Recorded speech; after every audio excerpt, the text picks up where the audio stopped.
मैं फिर से अपने मूल सवाल पर वापस जाऊंगी। चलिए संजय राउत गलत बोल रहे हैं, चलिए अधीर रंजन चौधरी गलत बोल रहे हैं, सब लोग गलत बोल रहे हैं। दिल्ली पुलिस ने यूएपीए का केस दर्ज किया है। दिल्ली पुलिस इस देश के गृह मंत्री को रिपोर्ट करती है, गृह मंत्री अमित शाह है। तो अगर यूएपीए जैसा केस रजिस्टर हुआ है इस सरकार के अधीन पुलिस के द्वारा, तो क्या यह संगीन मामला है या नहीं है? हम क्या कह रहे हैं, भूल जाइए। देश की सरकार आप चला रहे हैं, सुरक्षा की जिम्मेदारी आपकी है। इसलिए सवाल भी आपसे है कि अगर यूएपीए जैसा संगीन आप केस कर रहे हैं रजिस्टर, तो फिर तो आपको सदन में आकर देना पड़ेगा बयान, क्योंकि 74 के भारत में और 23 के भारत में और सुरक्षा में बहुत अंतर है। हम जानना चाहते हैं कि इतनी बड़ी जो सेंधमारी हुई देश की सुरक्षा में वो कैसे हो गई। दर्शक दीर्घा में आप फोन तो लेकर जा नहीं सकते, छोटी पानी की बोतल लेकर जा नहीं सकते, धुएं के कैन आप कैसे लेकर चले गए। और मैं एक बात आपसे फिर से यहां पर बोलना चाहती हूं, आप सारी बातें 1 मिनट के लिए भूल जाइए। वो लोग अंदर कैसे आए? वो लोग अंदर प्रवेश पास के द्वारा आए। प्रवेश पास किसने बनाया? भाजपा के सांसद प्रताप सिन्हा ने। अगर यही पास किसी विपक्ष के सांसद ने बनवाया होता तो क्या भारतीय जनता पार्टी इंतजार करती उनसे पूछताछ करने का? यह मेरा बहुत ईमानदारी वाला सवाल है। उनसे पूछताछ होगी, देखेंगे। अरे भाई, निलंबन हो गया तो पूछताछ भी कर लीजिए। दोहरे मापदंड से ना ये देश चल सकता है, ना देश का सदन चल सकता है। और यहां पर एक बड़ा सफेद सपाट झूठ भी बोला गया, उसका भी पर्दाफाश कर दूं। पार्लियामेंट की सिक्योरिटी के इंचार्ज एडिशनल सेक्रेटरी होते हैं और उन्हीं के अधीन आईटीबीपी, उन्हीं के अधीन सीआरपीएफ, उन्हीं के अधीन जो दिल्ली पुलिस पेरिफेरी पर होती है, वो सब इन सेक्रेटरी महोदय को रिपोर्ट करते हैं। Speaker of Lok Sabha is the custodian of the rules of the house, not of the security. तो भ्रमित मत करिए, यहां पर एक बेहद गंभीर मामला हुआ है। ईश्वर का यह वरदान है कि कोई अनहोनी नहीं हुई, लेकिन जिस तरह से इंट्रूजन हुआ, कोई भी अनहोनी हो सकती थी। उसका दारोमदार किस पर है? सिक्योरिटी की इतनी बड़ी ब्रीच कैसे हुई? 7-7 लोगों का निलंबन कर दिया गया सिक्योरिटी टीम से, लेकिन जिस व्यक्ति ने अंदर घुसाया उससे सवाल नहीं पूछा जाएगा। देश के गृह मंत्री बयान नहीं देंगे। यह एक नई प्रथा है, सवाल पूछोगे तो बाहर कर दिए जाओगे। यही दोहरा मापदंड एथिक्स कमेटी में है, यही दोहरा मापदंड यहां पर है। मैं फिर से पूछूंगी, हाउसिंग कमेटी का गठन क्यों नहीं हुआ? जॉइंट सेक्रेटरी की पोजीशन क्यों खाली है? स्पीकर के बारे में झूठ क्यों बोला जा रहा है? ये सारे सवाल अपनी तरफ है, लेकिन मेरा मानना है कि जब आपके अधीन पुलिस ने यूएपीए का केस दर्ज किया है, तो क्या इस देश को हक नहीं है जानने का?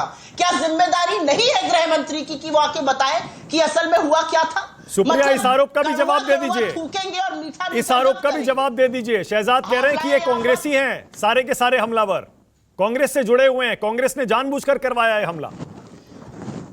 भाजपा के, जी हां, भाजपा के नेताओं को और भाजपा के लोगों को सपने में भी कांग्रेस ही नजर आती है। ये उल जलूल की बातें हैं। सरकार में आप हैं, सत्ता में आप हैं, संस्थाएं आपके अधीन है, सुरक्षा आपके अधीन है, पुलिस आपके अधीन है। आप संसद को सुरक्षित रख नहीं पा रहे, आप सरहद की क्या बात करते हैं? असलियत ये, कांग्रेस का ख्वाब देखना छोड़ दीजिए, आपकी जो जिम्मेदारी है उस पर जवाब दीजिए। ये देश सुनना चाहता है और देख रहा है कि कैसे आप सुरक्षा के मामले में विफल हो रहे हैं और भागे भागे फिर रहे हैं। शहजाद पूनावाला, बोलिए शहजाद, आपकी बारी है। शहजाद, देखिए, सबसे पहले तो यदि पास देने वाले की अकाउंटेबिलिटी फिक्स होनी चाहिए और जांच के दायरे में वो भी आएगा कि किसने पास इशू किया, क्या उसको बहकावे में पास इशू करवाया गया, कोई साजिश के तहत उनसे पास लिया गया कवर बनने के लिए, ये जो भी परिस्थितियों में पास इशू हुआ उसकी तो पूरी विस्तृत जांच होगी। परंतु सुप्रिया जी के मुंह से एक बार नहीं निकल रहा कि क्यों कांग्रेस के नेता और इकोसिस्टम के लोग उनके बचाव पर उतर आए हैं। कितने हल्के तरीके से जो लोकसभा के इनके नेता है अधीर रंजन चौधरी, वो तो दिया, गलत कह रहे हैं, डाउन प्ले कर रहे हैं, गलत कह रहे हैं। एक सेकंड मानक जी, आपने एक सेकंड गलत कह रहे हैं तो कब उन पर कार्रवाई होगी बताइए? वो लीडर है या सुप्रिया? सुप्रिया तो पार्लियामेंट में भी नहीं है। पार्लियामेंट में तो अधीर रंजन चौधरी है, पार्लियामेंट में तो अधीर रंजन चौधरी के साथ साथ संजय राउत जो वो है। तो मुझे बताइए पार्लियामेंट में जो बैठे हैं वो कह रहे भूले भटके हैं। और अफजल गुरु के समय पर भी इनके पार्टी के नेता गए थे जेएनयू कि अफजल गुरु हम शर्मिंदा है, तेरे कातिल जिंदा है। इनके शीर्ष नेता कुछ और कहते हैं, जाकर कवर फायर करते हैं, चाहे पार्लियामेंट हमला हो 2001 का या पार्लियामेंट की सिक्योरिटी ब्रीच हो 2023 की, और यहां पर आकर प्रवक्ता जो है वो ज्ञान देने लगते हैं। अच्छा, इस प्रवक्ता से पूछिए सुप्रिया जी से कि यदि पार्लियामेंट की सिक्योरिटी का जो पूरी जिम्मेदारी रिस्पॉन्सिबिलिटी है वो स्पीकर की नहीं होती है, तो मैंने इनको 10 इंस्टेंसेस गिनाए, 74, 84, 94, 2010, 2014, एक भी बार मुझे बता दो कि होम मिनिस्ट्री को कोई रिपोर्ट आई हो। इन सारी चीजों में स्पीकर ने कमेटी बनाई, स्पीकर ने रिपोर्ट सबमिट की, तो वो समय पर वो करना तो ठीक था क्योंकि स्पीकर के पास सिक्योरिटी थी। और आज जब स्पीकर सिक्योरिटी के मामले में अपनी जांच बैठा रहे हैं तो उसमें सरकार हस्तक्षेप कर ले। और सरकार की ओर से तो पार्लियामेंट्री अफेयर्स मिनिस्टर जो कंसर्न मिनिस्ट्री है, पार्लियामेंट में ये हुआ, पार्लियामेंट के मिनिस्ट्री के विषय पर बोलने का अधिकार पार्लियामेंट्री अफेयर्स मिनिस्ट्री को है, उनका तो एक विस्तृत वक्तव्य आ चुका है। पर मैं पूछना चाहता हूं आपसे कि मैंने जो आपको 10 इंस्टेंसेस गिनाए उसमें एक बार होम मिनिस्ट्री तो दूर की बात है, पार्लियामेंट्री अफेयर्स मिनिस्टर का एक बयान मुझे दिखा दीजिए कि आपने दिया हो। और आखिरी बात सुन लीजिए, मेरी बात सुन लीजिए, आखिरी बात पूरी कर लूं फिर उसके बाद बोलिए। इन्होंने कहा कि गृह मंत्री क्यों नहीं बोलते, यूएपीए का केस दर्ज हो चुका है, गृह मंत्री को बोलना चाहिए। बिल्कुल गृह मंत्री बोलेंगे, परंतु जब एक जांच का आदेश स्पीकर ने दिया है, जिस जांच के मुखिया एक तरीके से स्पीकर है, उनको अंडरमाइन करके गृह मंत्री इन विषयों पर तब तक बयान नहीं दे सकते जब तक स्पीकर उस रिपोर्ट को सार्वजनिक पटल पर ना लाए। तो इसीलिए मुझे लगता है कि संविधान को पढ़ लेना चाहिए, संवैधानिक प्रक्रिया बहुत स्पष्ट है इस पूरे मामले में, और इसीलिए मुझे लगता है सुप्रिया जी जो आप खुद नहीं करती मेरा बड़ा मासूम सा सवाल है, आप बार-बार जगह पर आप एक्सपेक्ट करती हैं 30, 40, 50 साल पहले की घटनाएं याद दिला रहे हैं जब संसद में घुसपैठ हो गई थी। शहजाद, क्या वाकई ये सही है? 70s 80s में जब कुछ लोग संसद में घुस गए और आज इस नई संसद में जब लोग कुछ संसद में घुस गए, इनकी तुलना करना सही है क्या शहजाद? सीरियसली? मानक जी आप तो पूरी तरह से गलत समझ रहे हो। मानक जी ये प्रोसीडिंग है मेरे पास 1974 का प्रोसीडिंग कि किस प्रकार से केवल सेंसर करके छोड़ दिया हमने, तो ऐसे लोगों पर यूएपीए डलवाया है। ये हम में और इनमें अंतर है। कैसे? ये उनको भले भटके भूले हुए लोग बोलते हैं, बेरोजगार वो शुभ अंबर याद है ना, मैंने कल भी इसका जिक्र किया था। ये आपको याद है प्लास्टिक का भी बॉम्ब बनता है, अगर वो जूते में बम ले गए होते तो हमारा जो करंट सिक्योरिटी अपरेटस है वो उसको पकड़ नहीं पाता। ऐसी सिक्योरिटी है हमारी। और इसीलिए मानक जी प्राइमा फेसाई सिक्योरिटी चूक को एक्सेप्ट करते हुए स्पीकर साहब ने कहा है कि आगे इसमें क्या सुधार करना है, इस विषय को भी वो कमेटी देखेगी। अरे तो जो सांसद, देखिए शहजाद, मैं तो आज उन सांसदों की तरफ से भी बोलना चाहता हूं जो संसद में रोज आते हैं। शहजाद, उन सांसदों के बारे में सोचिए, उन पर क्या गुजरी होगी। वो जब मुद्दा उठा रहे हैं बेचारे, आप उनको सस्पेंड कर देते हैं। मानक जी, अरे भाई, उनकी सुरक्षा का भी मसला है। मानक जी आपने सबसे अच्छा मुद्दा उठाया, मैं आपको थैंक यू बोलना चाहता हूं। पता है क्यों? मानक जी केवल 40 सेकंड दे देना, जिस सांसदों की आप सुरक्षा की चिंता कर रहे हो ना, कांग्रेस के नेता 5 बार मध्य प्रदेश से विधायक बने नेता सज्जन सिंह जी कहते हैं कि जिन सांसदों ने उस घुसपैठी को पकड़ के पीटा, जिसमें औजला जी भी थे, उन पर एफआईआर होनी चाहिए। सुनिए। जब वो कूदे जो बेरोजगार थे, जो अपनी जिंदगी के सामने अंधेरा देख रहे थे, कूदे सांसदों ने मारा उन्हें। सुन लीजिए। न्यायपालिका देख रही है, सुन लीजिए। वहाँ पे सुरक्षा कर्मी भी थे हाल के अंदर, वो मारते, वो पकड़ते, सांसदों ने मारा। तो जब एक जान बचाने के लड़के कार लेके भागते, उन पर आपराधिक मुकदमा दर्ज होता है, क्या उन सांसदों पे आपराधिक मुकदमा दर्ज नहीं होता? सांसदों पर आपराधिक मुकदमा चाहते हैं। सज्जन सिंह वर्मा जी जो है कांग्रेस के वरिष्ठ नेता है मध्य प्रदेश के, सुप्रिया श्रीनेत का भी सुप्रिया को मुझे एक मौका और देना पड़ेगा। अधीर रंजन को खारिज कर दिया, संजय राउत खारिज हो गए, सज्जन सिंह पर क्या कार्रवाई होगी बताइए।